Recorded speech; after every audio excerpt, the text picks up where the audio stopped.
30,000 men came to erase a single island. This was not a battle, it was an execution. But the knights did not break. And in the end, the unstoppable empire was stopped. What followed, no one expected. It was the largest naval force the Mediterranean had ever seen. 400 ships, 30,000 men, cannons enough to shake the earth itself.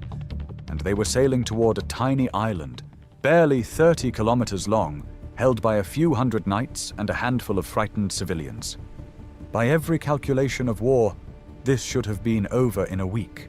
It lasted 4 months, and when it was done, the world would never look at the Ottoman Empire the same way again. The year is 1565. The Ottoman Empire stands at the absolute peak of its power. Under Sultan Suleiman the Magnificent, the empire stretches from the gates of Vienna to the Persian Gulf. His armies have shattered kingdoms. His fleets dominate the sea. But there is a thorn in his side. On the island of Malta, at the very center of the Mediterranean, sit the Knights of St. John, also known as the Knights Hospitaller, a Catholic military order, ancient, battle-hardened, and deeply inconvenient. For decades they have raided Ottoman shipping, freed Christian slaves, harassed Muslim merchant vessels. They are pirates in armor, blessed by the Pope. Suleiman has already crushed them once, driving them from Rhodes in 1522. He had been generous then, allowing them to leave with their lives. He will not be so generous this time. In the spring of 1565, the Ottoman Armada departs from Constantinople. It is commanded by Piale Pasha, the fleet admiral, and the veteran land general Mustafa Pasha, two proud men who will spend as much time competing with each other as fighting the enemy. That rivalry will cost them dearly. Commanding the defense of Malta is Jean Parisot de Valette, Grand Master of the Knights of St. John. He is 71 years old. He has fought the Ottomans his entire life. He has survived being captured and enslaved on an Ottoman galley. He knows exactly what is coming, and he does not flinch.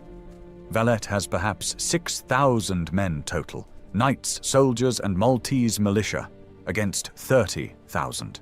He has fortified every position he can. He has written desperate letters to Christian Europe begging for relief, and he has told his knights plainly. A failure of Malta to the infidel would be the beginning of the end for all of Christendom. The Ottomans arrive on May 18, 1565. The siege begins. Mustafa Pasha's first target is Fort St. Elmo, a small star-shaped fortification at the tip of a peninsula. His engineers assure him it will fall in 5 days. It holds for 31. Day after day, Ottoman batteries pour fire onto the tiny fort. Day after day, the knights inside repair the walls with sandbags and timber, fighting in shifts, sleeping in their armor. Valette sends reinforcements across the harbor at night, small boats slipping through darkness, carrying fresh men and supplies. The Ottomans bring up a weapon called the trabocante, a massive mortar that launches a 70-kilogram stone ball. The walls begin to crack.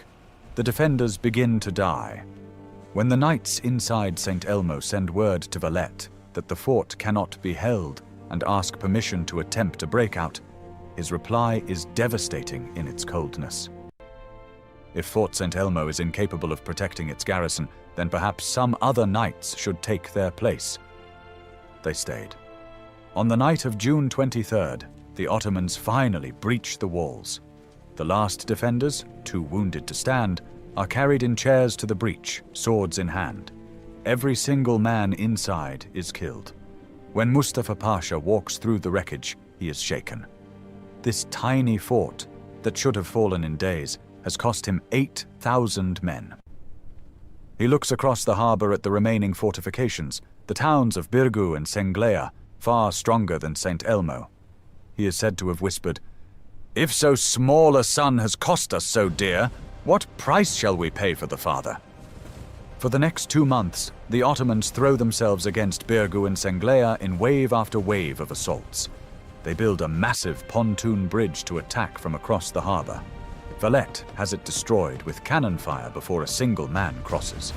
They attempt a seaborne assault on Senglea with a fleet of small boats. Valette had predicted this and positioned an underwater stake barricade beneath the surface. The boats shatter. Hundreds drown. Inside the walls, the situation is growing desperate. The heat is brutal. Disease spreads. Ammunition runs low. The wounded continue to fight because there is no one to replace them. And Valette himself, 71 years old, is seen fighting on the walls. When his commanders beg him to retreat to safety, he refuses. An old man's place is beside his men. By August, the Ottomans have breached sections of the wall. They pour into a breach at the post of Castile and are met by Valette personally, fighting in the rubble with a pike in his hands, rallying the defense. The breach is sealed.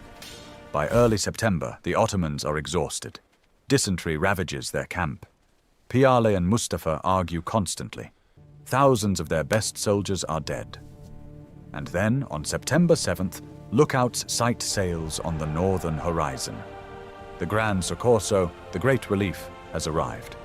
A Spanish Sicilian force of nearly 9,000 men lands on the island. The Ottoman morale, already brittle, shatters instantly. Mustafa attempts one final assault. It fails. On September 8th, the feast of the birth of the Virgin Mary, the Ottoman army begins its retreat to the ships. The great siege of Malta is over. The cost had been catastrophic on both sides. The defenders lost perhaps a third of their entire force. Malta itself lay in ruins, but the Ottomans had lost far more. Estimates suggest 20,000 to 25,000 men, including many of their finest soldiers and commanders. The news rippled across Europe like a thunderclap. The Ottoman advance, which had seemed unstoppable for a century, had been halted by a few hundred exhausted knights on a rock in the sea. Jean de Valette, the old man who had refused to leave the walls, was hailed across Christendom as the savior of Europe. He rejected all offered honors, attributing the victory not to himself, but to God. He stayed on Malta. He laid the foundation stone for a new city, a city built to be impregnable. He named it Valletta. It stands to this day.